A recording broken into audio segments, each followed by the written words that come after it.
welcome back to Daytime Ottawa. I'm your host, Barbara Balfour, and we're in the studio today with canine behavior specialist Jessica O'Neill. Hi. Thanks so much for joining us today. No problem. You have a friend with us. I do. This is Spyro. He's a Basenji. Wonderful. And he's wearing a very nifty little harness He is. that you invented yourself. Yes, this is right. This is called the JWalker dog harness.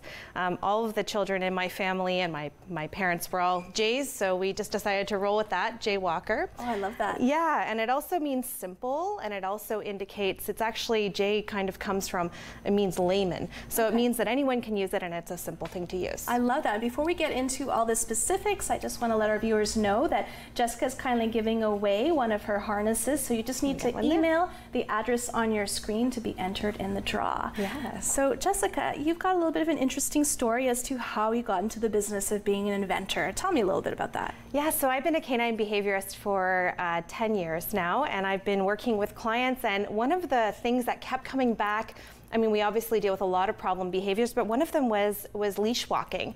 And so when we're looking at leash walking, we said, okay, so we're going to teach you how to work with your dog's body language and show them how to move properly with your body. And it's really difficult to multitask that. And we looked all across the country and North America trying to find a tool that we could bring in to make it easier for clients, and I couldn't find anything. So I thought, I'm going to develop a little prototype and I'll sell it to clients and I'll use it with my own dogs. And it worked really well. So people started asking. A store here in Ottawa was my first pioneer store, asked to sell it in the store, and we've done pretty well with it. The feedback was amazing. So hence the line started, and now we actually opened a manufacturing facility here in Ottawa. Which is very unusual, It right? is, yeah. And people love to buy local. That's right, yeah. So we're really Canadian proud, so that's something that we've worked into our branding. We try and source everything as local as possible. Even the ribbon that you see on our harnesses, that's made for us in Laval, Quebec. And we bring everything in. We don't buy anything direct from China, so we bring everything in from North America. And yeah, so we try to stay as homegrown as possible. How long has this project been in the making?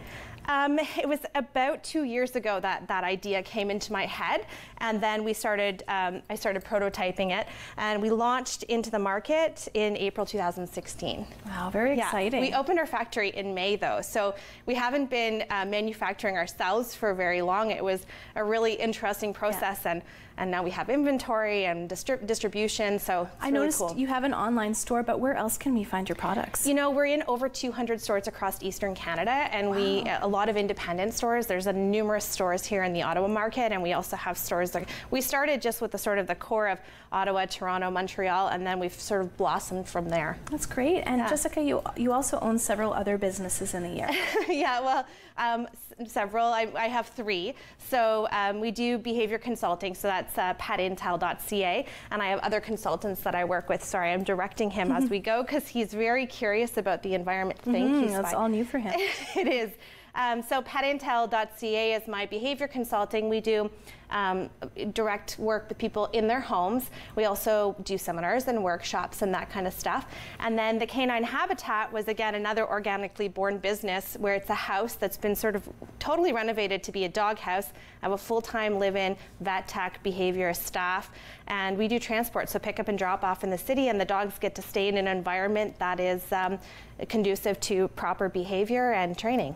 Okay, great. Yeah. And can you tell me a little bit about some of the behavioral problems that you see more commonly and how they might differ depending on the dog? Absolutely. So one of the big things is competing motivations. And I use that term to describe when your dog really wants, let's say we put a value on it. Chasing a squirrel is worth $1,000, right? So it's a competing motivation. What is going to get them to stay here? How can you compete with the motivation to chase that squirrel?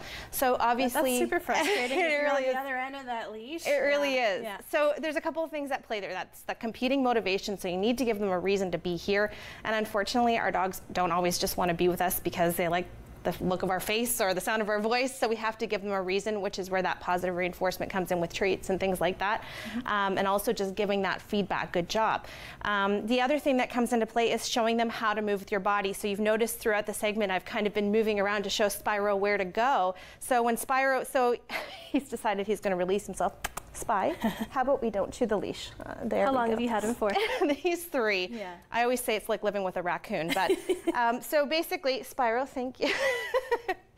So basically what happens if Spyro wants to go forward and I move back, the harness is going to direct him back towards me. So see how it turned him? And moving backwards is actually telling him to come into my space. Okay. So we show people to move backwards, and we use a side attachment, which helps to turn the dog in the direction you want. Mm-hmm. So it's that body language that's showing him where to go, and also then rewarding when the dog does what you like. Okay. Does the dog ever protest? Of course. Yes, they always protest. And again, in this kind of an environment, if I had something that was more rewarding for him than going to visit with all of your lovely cameramen, it would probably be better for him.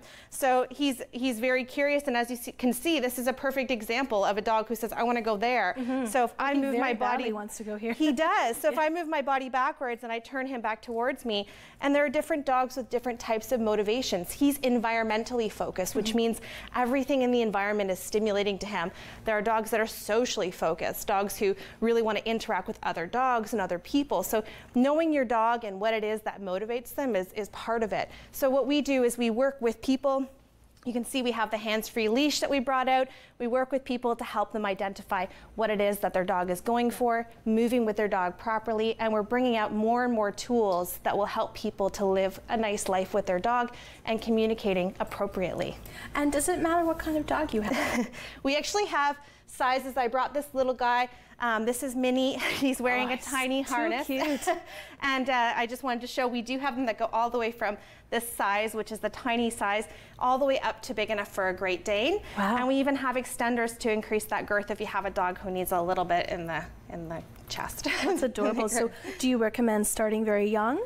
Yes, we do, and that was part of the reason why we brought in the size adjustability with the extender, because we wanted people to start working at a young age, showing dogs where to go and moving with their dog. So as opposed to me wrenching Spyro around and trying to get him to go beside me, I'm going to show him with my body by going to the side of his body and just taking a step, and that'll get him to come in with me, and now I can reposition him.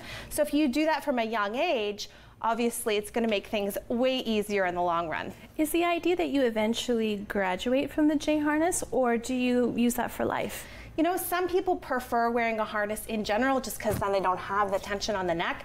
My dogs all wear collars, but they're fit loosely and they just hold their ID tags. So it's kind of like I can put a glamour collar on him and then I can use the harness for walking and functional things. So some people like to transition back into a flat collar, and some people prefer to wear the harness long term. Mm-hmm. Wow. And any other thoughts before we go to break? Anything else that you wanted to add or that you think dog owners should know? Yeah, absolutely. I think the biggest thing is to understand who your dog is and to work with companies who want to help you to better communicate with your dog. And that's one of the things that we've really put forth in all of our companies, is really working with dog owners and giving tangible things and information. And you do home visits, is that correct? We do, yes. Okay. We go What's the best way to find you? We have the 3 websites, so JWalkerDog.com, thecaninehabitat.com, and petintel.ca. We're also really good on the social media, so we're always responding to people right away. Customer service is really important to me, so I want to make sure that the clients feel that they're being listened to and that we're accessible. So social media, Facebook, Instagram, all of those things. Methods. Yeah, you got it. Thank you so much, Jessica. It's been a real pleasure. Thank you. Thanks for bringing in Spyro too. Thanks, bye. When we come back after the break, we'll be talking about how to take care of your feet. Stay tuned. We'll be right back.